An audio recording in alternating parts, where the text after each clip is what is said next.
mais vídeo de hoje. Eu vou mostrar para vocês o que eu tinha na minha bebê reborn. Que ela vai ficar tal. E eu tinha feito um vídeo anterior que eu tinha mostrado a piscina, né? Dela tal. Ó, a piscina, gente, é esta. Essa é a piscina. Eu já mostrei. Então eu vou ficar aqui. E vai ter a mesinha aqui, ó. Vai ter micro-ondas pra ela comer, né? Vai ter o travesseirinho. Deixa eu deixar até o travesseiro dela. Gente, então, micro-ondas, ó.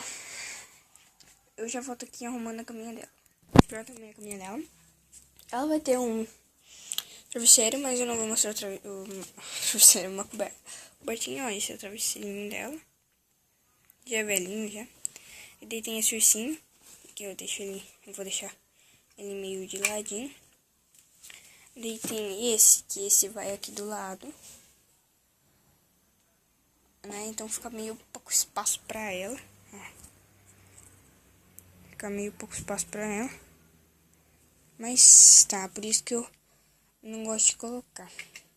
E isso daqui não liga. Ai, esse bagulhete aqui do ursinho, porque não tem nada a ver. Vou colocar ali. Só o urso mesmo. Eu vou colocar o máximo de coisa que eu puder. Deixa eu colocar assim. Botar esse assim. E assim ela já não cai. Então ficou esse a caminha dela, né? Legalzinho. Lecalcinho. Ah, gente, tem esse também, ó. Este também.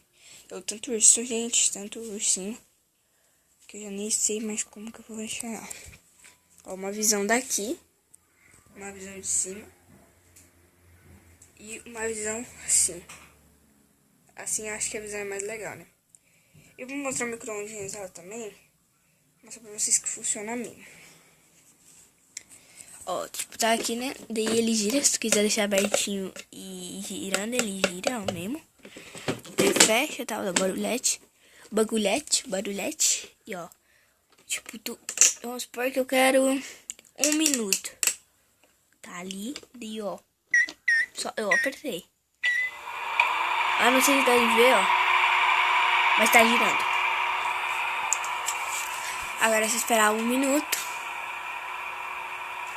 Volto quando estiver pronto.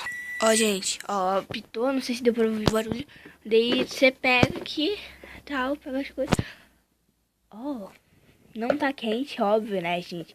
Mas esse negocinho aqui, ó, ele faz assim, ó. Ele, ó, gira e ele sai igualzinho os outros.